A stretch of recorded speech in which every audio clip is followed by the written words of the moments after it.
It's common knowledge that Rose is a serial killer, which explains why she's no longer allowed within 500 feet of Lucky the Leprechaun. She's most notable for a shifting stat progression that often leaves players baffled as to her value as a fighter, which, by extension, leaves many wondering how she best fits into a team, and where her alliances lie. Her magical abilities, which are vastly different from any other character in the game, straddle the line between all-out attacker and support, further complicating her role. She's been working hard for a while, and she deserves a break. So today, we're going to let her have access to her account Chocula, ignore her existential angst, and examine her battle potential. We ask, how bad is Rose, actually?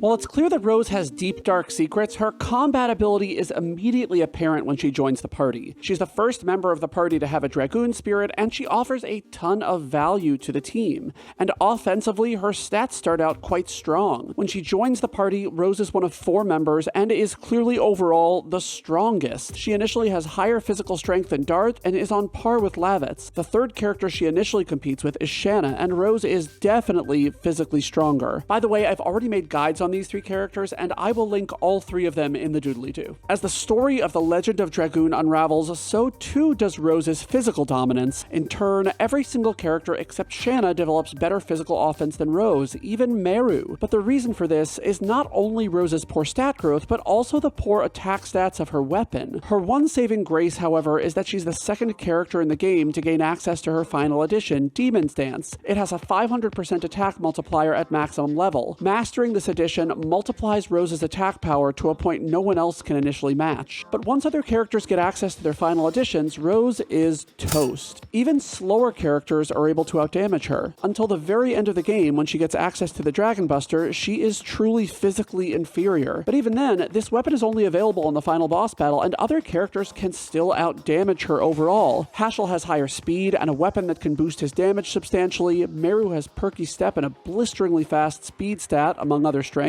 And even Kongol can outdamage her for most of the game given his gargantuan attack stat and fantastic weapon options. He has his own special challenges, which I talked about a little bit in my ultimate Legend of Dragoon character tier list, but this is not his analysis, this belongs to Rose, so we're gonna push him aside for now and talk about her. Rose's magic trajectory is quite similar to her physical trajectory. At the journey's outset, she has the best magic stat, and it's even about 25% higher than Shana's, and that's quite surprising given that Shana literally only excels in magic. But Rose's growth erodes in that arena as well, and she eventually even loses out to Haschel. And Haschel's higher speed means he's going to get more turns, making him the superior option for enemies that can't be one-punched to death. And this puts Rose in a difficult position. At the beginning of the game, her offensive stat superiority means that she's a great choice to have in the party, but compared to the other characters, she's ultimately not a priority for experience gain. Because other characters have so much more room to grow, Rose is sitting in a traffic jam while all the other characters are literally flying fighter jets. Literally. Because they can fly. Because they're Dragoons. I mean, Rose can fly too, but you get where I'm going with this, right? One positive for Rose, though, is her above-average speed. And I know, math is for nerds, but I am a nerd, so I'm here to tell you that her speed is at the median, but at least it's above the mean. However, that means that even though other characters can do more damage than she does in a single blow, she'll at least get more turns than Kongol, Lavitz, and Dart, which will allow her to heal or defend more often if necessary. But defensively, though, Rose has some big issues. If you can guess how her defensive stats progress, I'll give you a cookie, and that cookie will crumble if you let it age.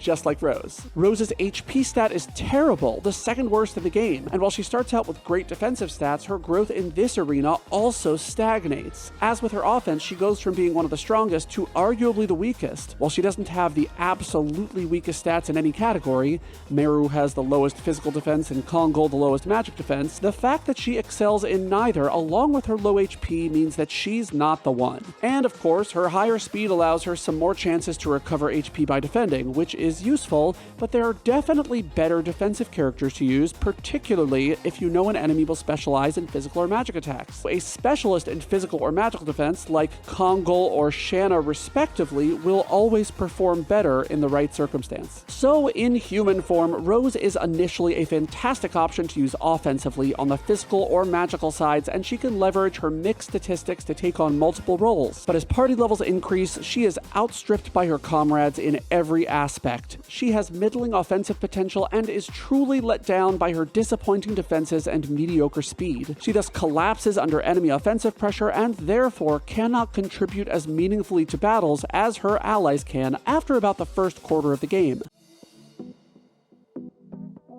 Rose's Dragoon form mitigates many of her weaknesses, allowing her not only to contribute offensively, but also to provide some utility. However, her Dragoon additions can wreck a although that's not typically her best use case for Dragoon offense. Which brings us to her spells. Rose's first spell is Astral Drain, but a more appropriate name for this spell might be Butt Blaster. Seriously, if Rose bottled her farts, she would be a multi-millionaire. Astral Drain is a 50% damage spell, and yes, that's correct, there's an error in the magic menu. It is not a 25% power spell. It is in fact 50. It drains the opponent's health and then provides that drained health to the party, and that healing is split among them. It's on par with most other characters' level 1 spells in terms of power, but its healing makes it an excellent early game choice. Now in many games, including in the Legend of Dragoon when you're looking at pure healing spells, most spells like this will overheal. In other words, if a character is close to full health, it will heal more than that amount to that character, wasting the healing. This spell, however, attempts not to do that. If a character's health reaches maximum, they will receive 0 additional healing, and any extra healing will be distributed to the other party members.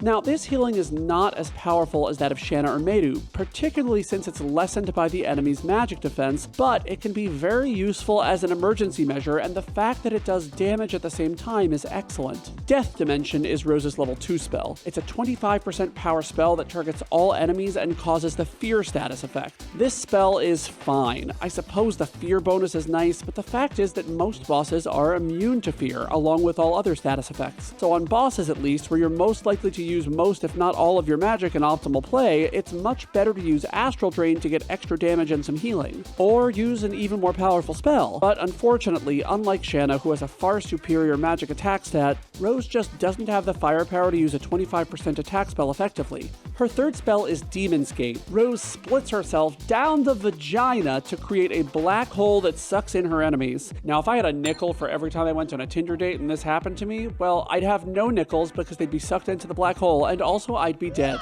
But in any case, this spell is largely worthless. It targets all enemies and it inflicts instant death.